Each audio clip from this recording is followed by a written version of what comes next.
আপনি কি জানেন একটি সাবমেরিন কিভাবে তৈরি করা হয় এবং এই কাজটি কেন এত কঠিন?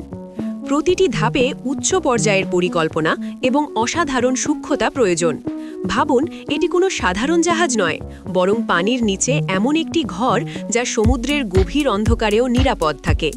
প্রথমে এর মজবুত স্টিলের ফ্রেম তৈরি করা হয়, যা গভীর পানির চাপ অনায়াসে সহ্য করতে পারে। এরপর এর ভেতরে আলাদা আলাদা কম্পার্টমেন্ট ডিজাইন করা হয়, যেখানে ক্রুরা থাকেন এবং মেশিনগুলো কাজ করে।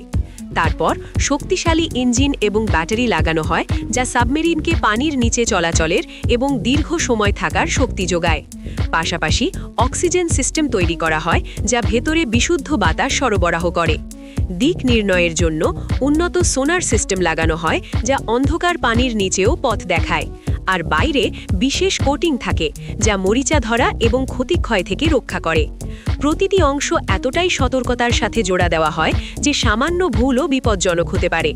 তাই চূড়ান্ত পর্যায়ে সাবমেরিনকে ধীরে ধীরে সমুদ্রে নামিয়ে পরীক্ষা করা হয়, যাতে সব কিছু নিখুঁতভাবে কাজ করে।